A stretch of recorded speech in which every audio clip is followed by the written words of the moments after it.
En fait, ça c'est mon plateau de chargement. Donc je vais vous parler aujourd'hui de mes chargeurs. Ça c'est un chargeur qui est très connu. Il suffit juste de brancher la batterie sur la prise d'équilibrage adéquate. Si c'est une 3S, tu mets en 3S. Tu branches le câble et tu vas voir les codes couleurs va changer. Il va devenir fixe rouge pour la charge. Il va clignoter rouge et vert pour le balance, pour la balance en fin de charge.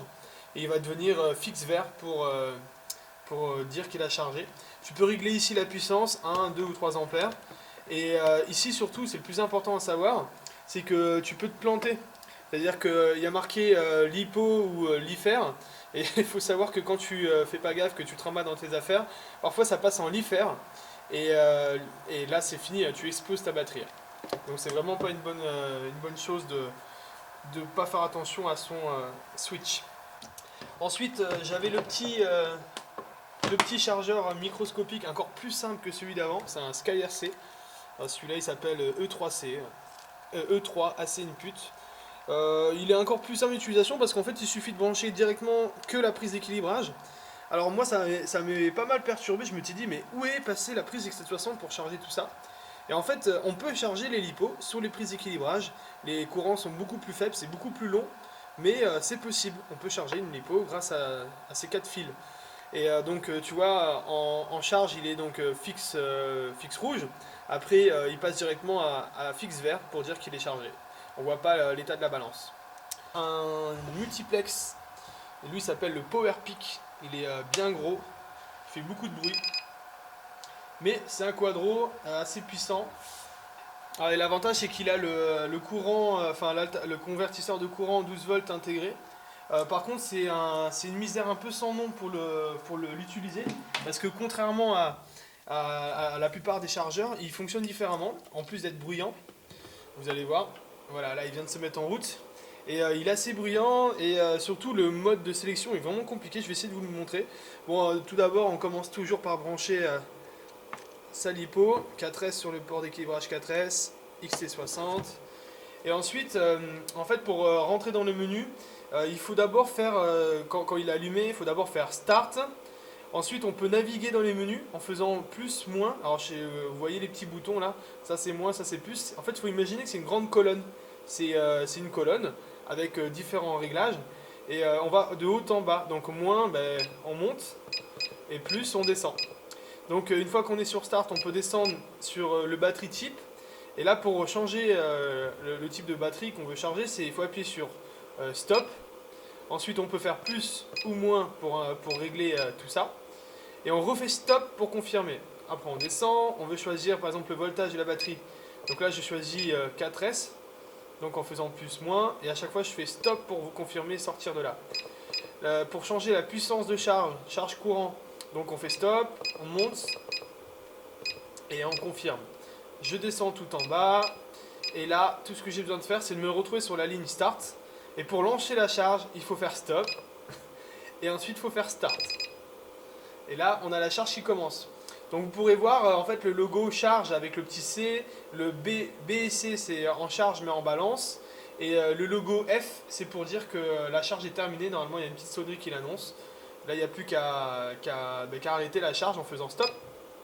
Et ce qui est bien c'est pour lancer un pack identique, si je mets une même LiPo pour recharger la deuxième LiPo, bah, il faut faire stop pour sortir et start pour confirmer. Et ça reprend une charge. Donc lui il est très rapide pour charger les LiPo identiques. Voilà.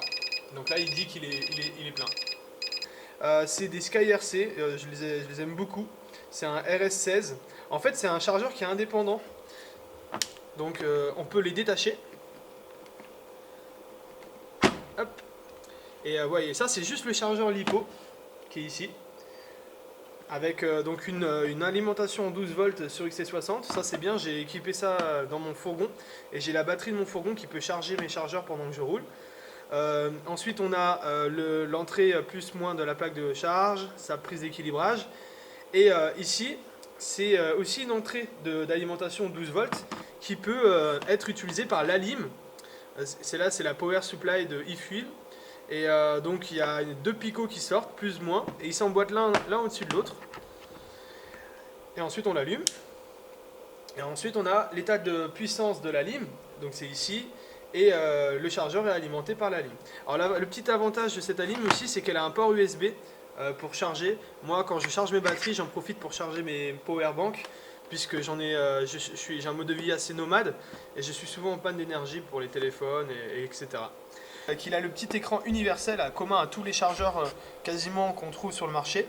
C'est le même arborescence de fichiers, le même type de réglage. Donc une fois que vous avez connecté votre LiPo, donc en 4S pour ma part sur celui-là, vous êtes sur le menu parfois, programme sélection. Donc là il faut choisir LiPo batterie, puisqu'on a le choix, on peut avoir LiPo, LiFer, etc. Donc LiPo batterie en cliquant sur la petite manette de droite. Sur les autres chargeurs, souvent c'est des boutons en confirmer, plus, moins et annuler ou data.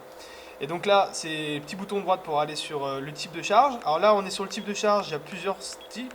Alors il faut savoir que moi j'utilise tout le temps la charge avec balance. Donc clic droit sur la flèche de droite pour confirmer. Là, je peux régler la puissance de charge. Donc haut, bas pour changer la puissance. Et ensuite clic droit pour passer à la tension de mon pack, si c'est un 4S, 3S. Donc là, je choisis 4S. Et là, je fais un clic droit long pour demander une charge.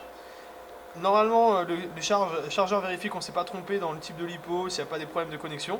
Et là, vous confirmez avec le clic droit, et là, la charge se lance.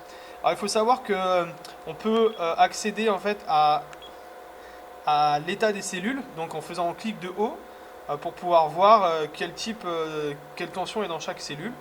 Et autre chose à savoir, c'est ici, on a la tension du pack actuellement. Là, on a le courant de charge, donc combien il injecte d'énergie. Ici, on a le nombre de milliampères qui a été injecté dans la LiPo. Et là, on a le temps de charge. Alors voilà, c'est pour moi le système le plus universel. Et mine de rien, j'avais dû demander de l'aide la première fois que j'ai utilisé un de ces chargeurs. Parce que quand tu connais rien et que tu n'as pas envie de lire la notice, le chemin le plus rapide pour charger, c'est celui-là. Et pour finir, je vais vous présenter ce petit chargeur de Hobby King que j'aime beaucoup. C'est un de mes préférés parce qu'il est tactile, parce qu'il a une sorte de petit graphique qui représente la charge. Et je vais vous montrer comment l'utiliser pour charger une batterie, le chemin à suivre pour faire un pack en 4S, puisque ce qui est le plus appliqué parmi les gens qui me suivent, c'est comment charger les LiPo pour le FP VeraSync. On vole actuellement 4S, 1003 en général, 1005. Et voilà. Donc ici, on est sur l'accueil du chargeur qui n'a pas d'alimentation 12 volts. Il faut lui faire un petit adaptateur. Moi, j'ai pris une alim de PC portable que j'ai recyclé. Alors, il faut donc choisir le type de batterie. Donc, choisir LiPo. Ensuite, choisir le nombre de cellules. Donc, 4S pour ma part. Et après, on choisit le courant. Donc, le courant de charge. Bon, je mets un peu moins. Je valide ici.